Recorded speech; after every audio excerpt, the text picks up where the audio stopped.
সকালে বাসি কাজ সেরে চলে এসেছি।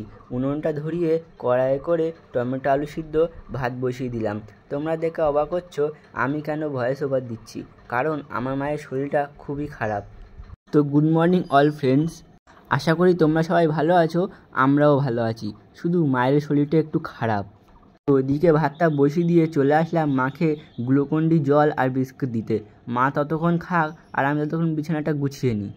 ছেলে মেয়ের মধ্যে কোনো পার্থক্য করতে নেই, সবার সব কাজটা জানা উচিত। এদিকে বালিশগুলো গুছিয়ে নিয়ে কম্বলগুলো ভাঁজ করে নেব। মাকে বললাম, মা তুমি একটু ওঠো, আমি বিছানাটা গুছিয়ে নিই। আর মা উঠে যাবে, আমি কম্বলটা রেখে এসে বিছানাটা ভালো করে টান টান করে ঝেড়ে নেব। এদিকে আমার বিছানা টান টান করে ঝেড়ে নেওয়া হয়ে গেছে, আর মাকে দেখলাম চুল আঁচড়াচ্ছে। তো আমি মাকে বললাম, মা তুমি চুল আঁচড়াও, ততক্ষণ আমি ভাতের কাছে যাই, গিয়ে ভাতটা দেখে নিই হয়েছে কি না। তো আমি চলে যাব ভাতের কাছে, কারণ দেরি হয়ে যাচ্ছে, বাবা সকালে খেয়ে কাজে যাবে। তাড়াতাড়ি করছি, তাড়াতাড়ি করে চলে আসলাম ভাতের কাছে। ভাতটা দেখি উনুনটা নিভে গেছে, জাল দিয়ে দিলাম ভালো করে। আর এদিকে ভাতটাও হয়ে এসছে প্রায়। আর এদিকে ভাতটা নামিয়ে নিয়েছি, নিয়ে ওই ফাঁকে টিফিন করা হয়ে গেছে। আর এদিকে আমি বাসনগুলো মেজে নিলাম, বাসন মেজে কড়াই মেজে ধুয়ে রেখে দেবো। কত সুন্দর পরিষ্কার হয়েছে দেখো। এদিকে দুপুরে রান্নার জন্য আদা রসুন কেটে নিলাম, আর পেঁয়াজটাও কেটে নিলাম, নিয়ে কড়াইতে ডাল সিদ্ধ বসিয়ে দিলাম। ওই ফাঁকে সয়াবিনটাও ভেজে নিলাম গরম জল করে। আর এদিকে আমার ডাল সিদ্ধটাও হয়ে এসছে, আর ওর মধ্যে দুটুকরো আলুও দিয়ে দিয়েছিলাম। আমি নিয়ে চলে আসলাম ওই কড়াইটা ধুতে, কারণ কড়াইটা ধুয়ে নেব, ধুয়ে নিয়ে সয়াবিন ঝাল করব, তাই কড়াইটা ভালো করে ধুয়ে নেব। এদিকে আমার কড়াইটা ধোয়াও হয়ে গেছে, আর আমি বসিয়ে দিলাম। আর এদিকে আমি সেই আদা রসুন পেস্টটা করে নিয়েছিলাম, আর পেঁয়াজটাও দিয়ে ওর সাথে একসাথে পেস্ট করে নিয়েছিলাম। নিয়ে সয়াবিনটা ভালো করে চিপে নেব, নিয়ে কড়াইতে তেল দিয়ে একটুখানি জিরে ফোড়ন দিয়ে দেবো। মাকে বললাম, মা একটু বলে দাও, আমি করে নিচ্ছি। তো মা বললো, ঠিক আছে কর, আমি বলে দিচ্ছি। আর মা বললো পেঁয়াজটা দিতে, তাই পেঁয়াজটা দিয়ে নিলাম। পেঁয়াজের সাথে আদা রসুন বাটাটাও ছিল। তারপর একটু জল দিয়ে ভালো করে নেড়ে এর মধ্যে দিয়ে দেব লবণ, লঙ্কা, হলুদ, নিয়ে ভালো করে কষিয়ে নেব। যতক্ষণ না তেল ছাড়ছে ততক্ষণ কষাতে হবে। এদিকে আমার তেলটা প্রায় ছেড়ে এসে এর মধ্যে দিয়ে দেবো এবার সয়াবিনটা দিয়ে ভালো করে আর একটু কষিয়ে নেব। ভালো করে কষাতে হবে যাতে আদা রসুন পেঁয়াজের গন্ধটা চলে যায়। দিয়ে ভালো করে একটু জল দিয়ে দেবো, একটু জল দিয়ে ভালো করে নাড়াচাড়া করে এরপরে ঢাকা দিয়ে দেবো। ঢাকা দিয়ে নামিয়ে নেব। আর আমার তরকারিটাও হয়ে এসেছিলো, আর এদিকে বসিয়ে দিয়েছিলাম ভাত। ভাতের মধ্যে চালটাও ভিজিয়ে রেখেছিলাম, সেই চালটা দিয়ে দেবো। ভাত বসিয়ে দিয়ে এসে দেখলাম মা সানে গেছে। তো আমি কি করব, আমি ভাবলাম তার বিছানাটা গুছিয়ে ভালো করে ঝেড়ে আর ঘরটা ঝাড় দিয়ে নিই। এদিকে আমি বিছানাটা ভালো করে ঝেড়ে নিলাম, নিয়ে এবারে ঘর ঝাড় দিয়ে দেবো। তো ঘরটা ভালো করে ঝাড় দিয়ে আমি ঘর বারান্দাটাকে ভালোভাবে ঝাঁট দিয়ে নেব, নিয়ে চলে যাব ভাতের কাছে, দেখবো ভাতটা কী হচ্ছে। এসে দেখলাম ভাত ফুটছে। তখন ভাত ফুটতে থাক, আমি তরকারি কড়াই বাসনগুলো মেজে নেব, মেজে নিয়ে চলে যাব স্নান করতে।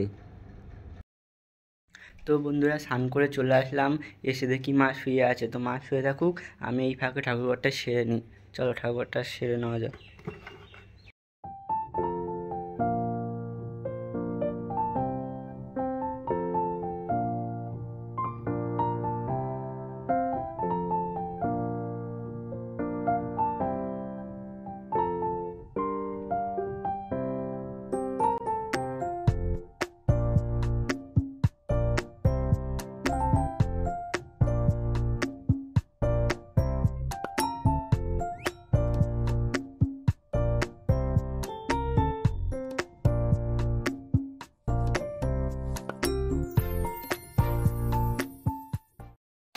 যদি উঠতে না উঠতে দেখি বাইরে বৃষ্টি হচ্ছে, কেমন বৃষ্টি হচ্ছে দেখো, আর কেমন আকাশ যাচ্ছে দেখো।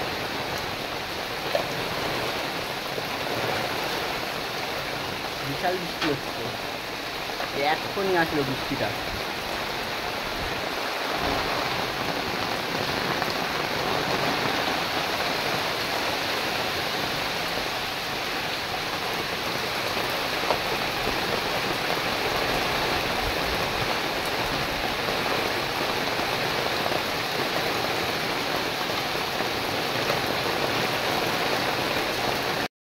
তো এইদিকে এসে দেখি মা ভাত বাড়ছে। মাকে বললাম, মা আমি ভাত বাড়ছি, তুমি বসো। মা বললো, না আমি ভাত বাড়ছি। তো আজকে দুপুরবেলা আমি রান্না করেছিলাম এদিকে ডাল সিদ্ধ, আলু সিদ্ধ, আর এদিকে সয়াবিনের ঝাল আর ভাত করেছিলাম। এদিকে মা লঙ্কা বললো লঙ্কাটা ভাজতে, আমি লঙ্কা ভেজে দিলাম। মা এদিকে ডাল সিদ্ধ আলু সিদ্ধটা মেখে নিচ্ছে। আজকে আমাদের দুপুরবেলা এই খাওয়া, খেয়ে নেওয়া যাক।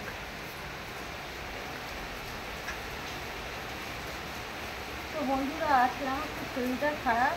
আজকে ছেলেই সেই ভোরবেলা থেকে উঠেই সব কাজ করে রান্না করেছে, ডাল সিদ্ধ, আলু সিদ্ধ আর সয়াবিনের ঝাল।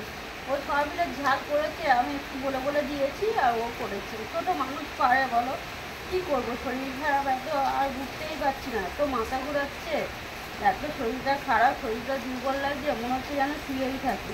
কিন্তু চলো বন্ধুরা, আজকে ছেলেই সব কথা বলবে প্রথম থেকে। এই ডাল সিদ্ধ আলু সিদ্ধটা মেখে নিয়ে আমি আর ছেলে এখন খেয়ে নেবো। আর সন্ধ্যেবেলা মা বলছিল একটু ঝাল ঝাল মাংস কষা খেতে ইচ্ছা করছে। তো আমি বললাম ঠিক আছে। আমি বাবার কাছে চলে গিয়ে বাবার কাছ থেকে পয়সা নিয়ে চলে গেছিলাম বাজারে। বাজার থেকে মাংস নিয়ে এসে দেখি মা আলু পেঁয়াজ কেটে রেখেছে। আর আমি এসে মাংসটা ধুয়ে মশলা করে নিয়েছিলাম। করে নিয়ে মাকে বললাম, মা তুমি দিয়ে দাও, আমি ম্যারিনেট করে নিচ্ছি।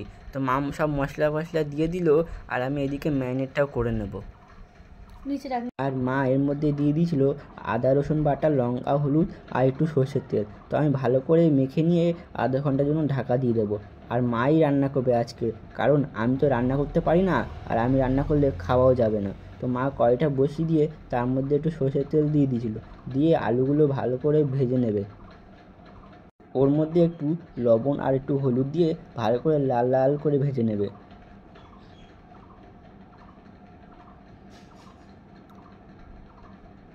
এদিকে আলুটা ভাজা হয়ে গেলে তার মধ্যেই আজকে মাংস ম্যারিনেট করাটা দিয়ে দেবে।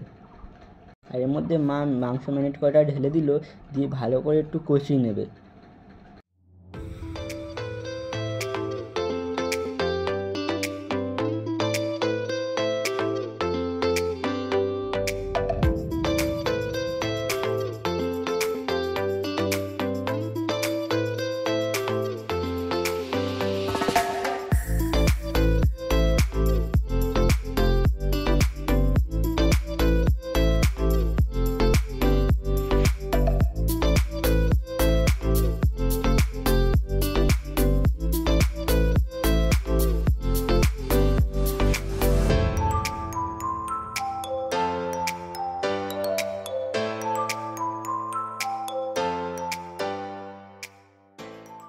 আর এদিকে মায়ের রান্নাটাও হয়ে গেছে, মা এবার ঢেলে নেবে।